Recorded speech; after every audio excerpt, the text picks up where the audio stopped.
My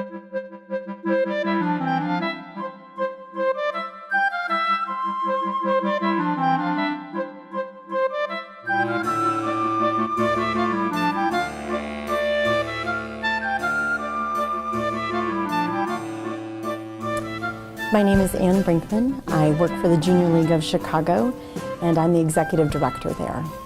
The Junior League of Chicago is a women's nonprofit organization that was founded in 1912. There are more than 1,500 women who belong to the organization today, and the mission of the organization is to promote volunteerism, to develop the potential of women, and to improve our community through trained leaders and the effective action of those leaders. The value that we see in a business architect is that they really take a holistic approach to a problem. So it's not just one specific area or one very tailored piece of a problem or an area of expertise per se. They're really coming at the problem in a holistic way. I've known Paul for a number of years, and just recently have had the pleasure of getting to know him as Paul the instructor. And what is so fabulous about Paul is that he sees opportunity everywhere he goes. He sees opportunity through collaboration. He sees opportunity through the eyes of young students. He sees opportunity through his affiliation with organizations, the work that they're doing, and the potential that he sees in that. And that is what I think adds so much value to the work that he's doing with business architecture class in particular, because it is about opportunity. How does this architectural approach, how does this holistic approach get an organization from point A to point B to maybe even point L, seeing that potential and seeing that opportunity and bringing the right people to the table to make that happen? Paul has a real gift to be able to do that. He can connect the dots. So what's a business architect?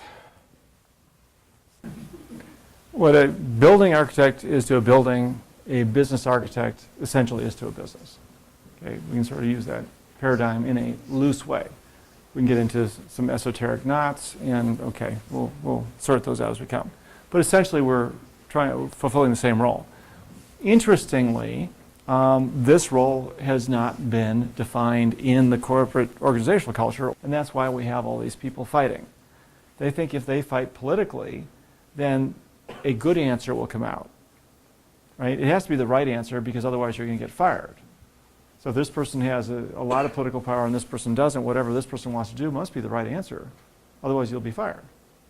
But is it a good answer? It rarely is a good answer. We need to neutralize the politics. We need to take a well-balanced view of it, figure out what needs to be done, and then recognize the politics, and then figure out how to get a good answer through the system that we're dealt with, right? The course is cross-listed in MIS as well as management, because it originally started as an offshoot of the .com era in e-business.